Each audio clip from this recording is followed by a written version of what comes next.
Iya. Satu gimana sih lu melihat keluarganya terutama?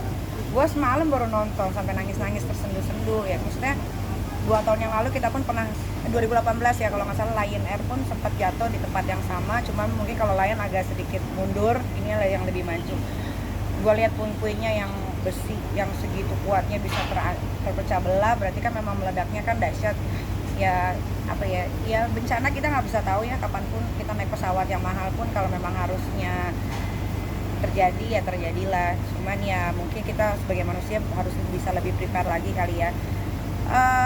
Yang nggak tahu ya, ini kayaknya alam lagi marah atau apa, tiba-tiba ada covid di tengah-tengah covid ada longsor, di tengah-tengah longsor ada banjir, banyak banget gitu. Jadi ya mungkin kita harus balik lagi ke diri masing-masing, introspeksi masing-masing aja sih. Terus viral itu kemarin katanya udah diramalkan sebelumnya sama Alah dia mah ngeramal gue aja salah mulu.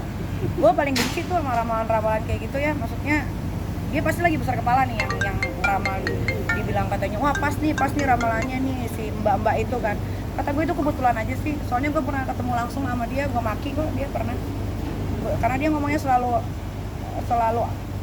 ngasal gitu kan. Minta maaf sama gue di sensi waktu itu. Tiba-tiba dia ngomong lagi tentang gue gitu kan. Gitu, kalau kata gue bukan karena gara ramalan dia, memang sekarang alamnya memang lagi begini gitu. Tadi kita sempat ada ketakutan nggak sih kalau naik pesawat kan? Gua sih kalau gua pasrah aja ya. Ya naik pesawat karena gua harus bekerja, atau gua naik pesawat karena harus liburan sama anak-anak, ya gua sih pasrahkan diri aja. Ya kalau memang kenapa-napa ya memang sudah takdir dari Tuhan. Kita nggak bisa majuin mundurin segala sesuatunya, semua udah qadarullah dari atas. Terus nangisnya kenapa tadi? Ya sedih gua ngelihat yang bapak-bapak akhirnya ketika kehilangan 3 anak 1 istri. Terus ada juga yang suaminya baru lahiran, anak istrinya dia harus pamit, ternyata juga meninggal karena kan semua nggak ada yang selamat gitu. Mungkin kayak buat pelajaran nggak sih, kan banyak banget nih orang-orang orang-orang kaya di luar sana gitu yang kalau naik pesawat itu terpisah sama keluarganya. Lo melakukan hal itu juga nggak sih? Gue nggak pernah terpisah sih, gue selalu bareng-bareng. Makanya gue kalau mau pergi itu selalu gue tuh siapin pertama apa, uang ya, karena kalau lu pergi nggak ada uang juga nggak bisa ngapa-ngapain. Kedua, gue selalu naik pesawat yang memang buat gue merasa gue nyaman di pesawat ini, walaupun mahal tapi tetap akan gue beli gitu. Kayak gitu sih. Terakhir doanya pernah ngalamin kejadian-kejadian waktu kita naik pesawat? Naik pesawat gue malah pernah dari atas muter lagi. Pernah Jakarta Singapura waktu itu. Udah mau mendarat tiba-tiba nggak jadi, kita balik lagi ke Jakarta, tapi untungnya nggak kenapa-napa. Terakhir doanya buat untuk keluarga. Doanya semoga keluarga yang ditinggalkan diberikan kesabaran, keikhlasan, ketabahan. Ya ini bencana, kita nggak bisa juga yang gimana-gimana. Terus buat ya menjadi korban semua, semoga husnul khotimah, ditempatkan tempat terindah di sisi Allah Subhanahu wa taala. Nick, soal statement Dokter Tirta dong, artis-artis yang cuma pakai face shield pas syuting terus disaranin harus pakai masker juga, itu gimana menurut lo?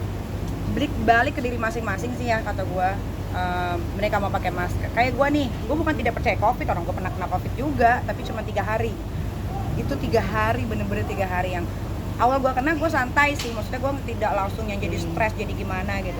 Terus gue ngetes lagi nih 3 hari kemudian ternyata negatif gitu kan. Jadi kalau ya dokter Tita kalau ngomong gitu ya mending dokter Titanya aja yang suruh pakai masker terus pakai face shield lagi. Maksudnya kita memberitahu orang boleh, tapi mungkin langkah lebih baiknya tidak boleh memaksa, karena sebenarnya setelah gue pelajari nih, gue kan suka banyak baca nih, karena kan sekarang kita mau kemana juga susah kan, semua tutup cepat gitu. Jadi gue luangkan waktu gue dengan baca. Balik ke imun masing-masing sih, semakin lo sehat, semakin lo akan susah untuk terjangkit virus. Bukan covid aja, virus-virus yang lainnya gitu. Mungkin yang lebih diwaspadai adalah orang tua yang punya penyakit bawaan, kronis, segala macam. Nah itu yang harus diwaspadai. Kayak gue OTG kan, gue sadar diri nih, berarti gue tidak boleh dekat dengan siapapun, karena ternyata imun gue dan kan di situ kan kalau kita tes PCR ada apa tuh yang tinggi-tinggi itu tuh kayak CT-nya gue tuh tinggi banget, tapi gue kena virusnya gitu. Makanya gue menghindar dari orang-orang dan kerumunan, dan gue tidak mendekati. Kayak pembantu gue kan di rumah ada yang tua nih, jadi gue menyingkir gitu. Ternyata pas 3 hari ya udah negatif gitu. Jadi buat gue terlalu naif untuk kita ya mengingatkan boleh gitu, tapi kalau terlalu gimana banget gak usah lah. Artinya dengan face shield yang di saat kata gue mah virus tuh bisa datang dari mana aja, dengan lo bersentuhan aja. Kalau emang lo lagi nggak ke dalam keadaan tidak fit, lo bisa kena gitu loh. Jadi bukan berarti kayak gua nih menyepelekan, enggak ya, gua udah pernah kena gitu. Jadi imun gua kuat selama 6 bulan. Katanya kan begitu kan. Jadi maksud gua dengan pakai facelift lagi, masker lagi, ya itu balik ke diri masing-masing aja sih. Kalau gua mah kalau lagi kerumunan kayak gini baru gua pakai masker gitu. Oke, Nik, makasih. terima kasih.